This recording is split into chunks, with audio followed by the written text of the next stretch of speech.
This man accidentally discovered a game called Tetris. Just after playing for 5 minutes, he realized that there was a huge commercial potential behind this game.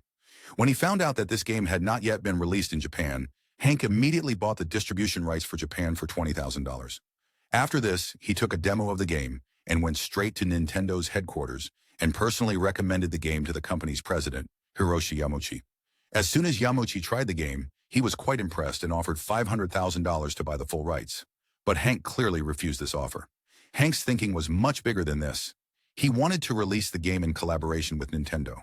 But Nintendo had until then only released its own games and had never worked with an outsider. Still, Hank started trying to convince Yamauchi. He explained that this deal would be beneficial for both, like how Luigi is with Mario and Link is with Zelda. His clever comparison worked, and eventually Nintendo agreed that they would release the game together. Yamauchi told Hank to first make 200,000 game cartridges, which would be sold under Nintendo's name. Hank immediately went to his partner bank manager and asked for a loan of $3 million, 20 lakh for making Nintendo cartridges, and 10 lakh for making arcade versions so that cash flow could be maintained. But the problem was that Hank had already taken a loan to buy the rights of another game, which had flopped, and he had not yet repaid the debt. Because of this, the bank manager was hesitant to give the loan. Returning home, Hank showed the mortgage papers to his wife. She became very worried because if anything went wrong, their house would be lost. But Hank told her to listen carefully, how quiet the house had been until now. Both their children were completely absorbed in playing Tetris. This was the proof Hank needed. This game captivates people, and this was the last chance to save his company. But then luck turned again. The media company that had sold him the rights to Tetris went back on their word.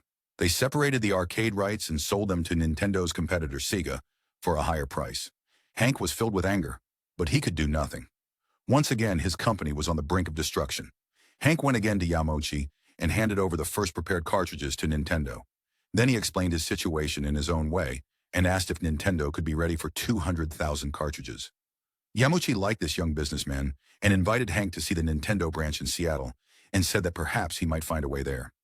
Hank immediately went to Nintendo of America. After signing several confidential agreements, a completely new electronic product was presented to him, Nintendo's first handheld console, Game Boy. Nintendo was going to bundle it with Mario, but Hank had something else in mind.